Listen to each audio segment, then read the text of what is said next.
नमस्कार। चलिए आज ध्वनि की एक बड़ी ही दिलचस्प दुनिया में चलते हैं। ऐसा समझिए कि हम अपने स्टडी नोट्स खोल रहे हैं और एक एक करके ध्वनि तरंगों के सारे राज समझने की कोशिश करेंगे। तो आज हम क्या-क्या देखने वाले हैं? हम शुरुआत करेंगे बिल्कुल बेसिक से कि भाई ये साउंड वेव्स होती क्या हैं और फिर धीरे-धीरे आगे बढ़ते हुए डॉपलर इफेक्ट जैसी मजेदार चीजों तक पहुंचेंगे। तो चलिए शुरू करते हैं। अच्छा, तो सबसे पहला और सबसे जरूरी सवाल, आखिर ये ध्वनि तरंग यानी साउंड वेव है क्या चीज? चलिए इसी से शुरू करते हैं। ये लाइन बहुत जरूरी है। ध्वनि तरंगे होती हैं लॉन्गिट्यूडनल मैकेनिकल वेव्स। अब इन दो शब्दों का मतलब क्या है?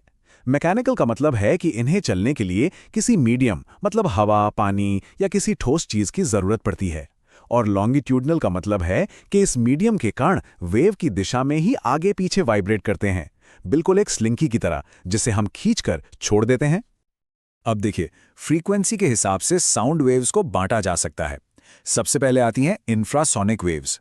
इनकी फ्रीक्वेंसी बहुत ही कम होती है, 20 हर्ट्ज से भी नीचे। इतनी कम कि हम इंसान तो इन्हें सुन ही नहीं सकते। पर हाँ, हाथी और व्हेल जैसे बड़े जानवर इसी से तो आपस में बात करते हैं। इसके बाद आती है ऑडिबल रेंज यानी सुनने लायक सीमा। ये है 20 हर्ट्ज से लेकर 20,000 हर्ट्ज के बीच। ये वो रेंज है जिसमें हम सब कुछ सुनते हैं। संगीत, बातें, हमारी रोजमर्रा की जिंदगी की सारी आवाजें सब इसी में हैं।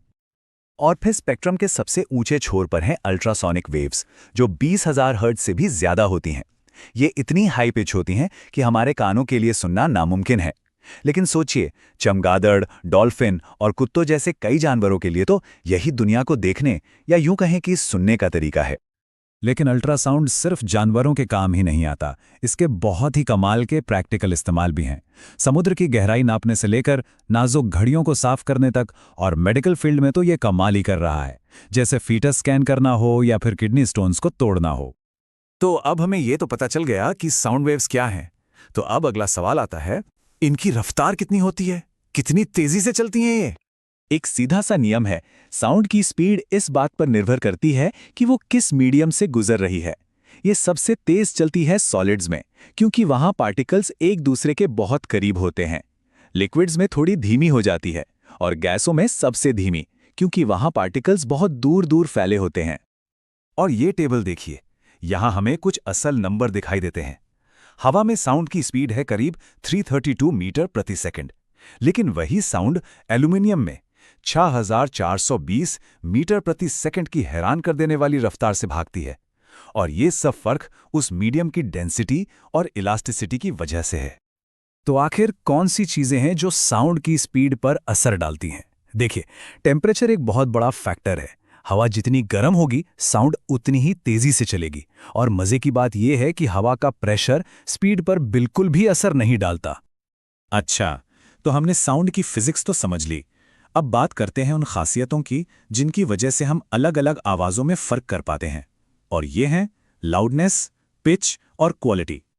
सबसे पहले लाउडनेस और इंटेंसिटी के बीच का फर्क समझना बहुत जरूरी है। इंटेंसिटी एक फिजिकल मेजरमेंट है, मतलब एक साउंड वेव अपने साथ कितनी एनर्जी लेकर चल रही है।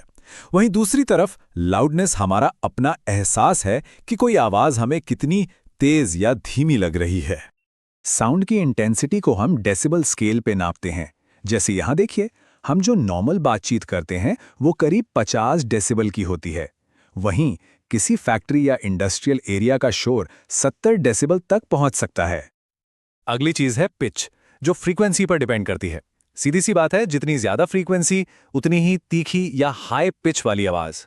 और फिर आती है क्वालिटी, जिसे टिम्बर भी कहते हैं। इसी की वजह से एक वायलिन और एक पियानो अगर सेम नोट सेम लाउडनेस पर भी बजाएं तो भी उनकी आवाज हमें बिल्कुल अलग अलग सुनाई देती है। साउंड वेव्स ऐसा नहीं है कि बस सीधी सीधी चलती रहती हैं। वो अपने आसपास की चीजों से बड़े मजेदार तरीकों से इंटरैक्ट करती हैं, जिससे कुछ बहुत ही दिलचस्प फेनोमेना देखने को मिलते हैं।